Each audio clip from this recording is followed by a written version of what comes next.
रात को गोरी कवि और कालू कौवा दोनों अपने घर में सो रहे होते हैं कि तभी गोरी कवि को जोरों की भूख लग जाती है और वो उठकर बैठ जाती है। घर में तो खाने को कुछ भी नहीं है और भूख से तो मेरे पेट में गुड़गुड़ हो रही है। अब मैं क्या करूँ, कहाँ जाऊँ, किसका खाना खाऊं मैं चुरा कर। ऐसा करती हूँ, उस टुनटुनी चिड़िया के दुकान से जाकर मिठाइयाँ खा लेती हूँ।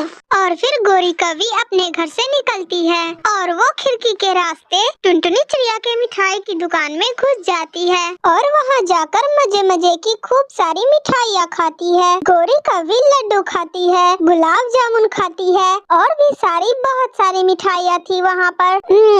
पेट भर गया अब मेरा। अब मैं चुपके से यहाँ से निकल जाती हूँ। उस छोटी टुनटुनी चिड़िया को तो ये पता भी नहीं चलेगा कि कौन उसका मिठाई खा गया। फिर गोरी कवि उसी खिड़की से बाहर निकल जाती है। फिर सुबह हो जाती है और जब टुनटुनी चिड़िया सुबह में अपना दुकान खोलती है तो उसे अपने दुकान में मिठाई कम लगती है। ये क्या हुआ, ये सारी मिठाइयाँ कम कैसे गई? मैंने तो लड्डू यहाँ पे 5 रखे हुए थे, अब ये 2 कैसे है? तभी टुनटुनी चिड़िया की नजर वहीं पास में गिरे काले रंग के पंख पर जाती है। अरे ये क्या है? ये तो काले रंग की पंख है। लगता है कोई कौवा मेरे दुकान में घुस गया था रात को, मगर वो कौन हो सकता है? जरूर कालू कौवा या गोरी कवि रही होगी। फिर टुनटुनी चिड़िया वो पंख उठा लेती है और वो कौवे के घर की ओर जाती है। रास्ते में उसे कालू कौवा मिल जाता है। सुनो कौवे भाई, जरा तुम इसे गौर से देखो,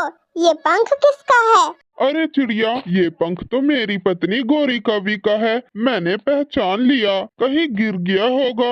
ये पंख मुझे मेरे दुकान से मिले हैं और तुम्हारी पत्नी गोरी ने मेरे दुकान से मिठाई चुराया है। अच्छा, अभी वो घर में ही सोई हुई है। चलो हम जाकर उसी से पूछ लेते हैं। फिर कालू कौवा टुनटुनी चिड़िया को अपने साथ लेकर अपने घर जाता है। गोरी, गोरी उठो, उठो गोरी। गोरी कवि तुरंत उठकर बैठ जाती है। गोरी, ये पंख तुम्हारा है क्या? हाँ, मेरा ही है। तो मैं क्या करूँ इसका? ये पंख मुझे मेरे मिठाई की दुकान से मिला है। मेरे दुकान से तुमने मिठाई क्यों चुराई? देखो टुनटुनी चिड़िया, तुम मेरा दिमाग ना खराब करो, वरना मैं कब तुम्हारा सर फोड़ दूँ ये पता ही नहीं चलेगा। मैंने अपना शैम्पू बदला हुआ है, इसलिए मेरे पंख गिर रहे हैं। हवा से उड़कर चल गया होगा तुम्हारे दुकान में। गोरी, बंद दुकान में तुम्हारा पंख कैसे जा सकता है? अच्छा, तो अब तुम भी इससे मिल गए हो। अगर मुझे गुस्सा आ गया ना, तो इस चिड़िया के साथ साथ मैं तुम्हारा भी सर फोड़ दूंगी। फिर टुनटुनी चिड़िया तो डर के मारे ही वहाँ से भाग जाती है। फिर अगले दिन दोपहर के बाद गोरी कवि अपनी सहेली सुंदरी कवि से मिलती है। सुंदरी, सुंदरी, मैंने तो कल रात बहुत मजे किए। वो कैसे गोरी सहेली? मैंने कल रात को टुनटुनी चिड़िया के दुकान से खूब सारी मिठाइयाँ खाई।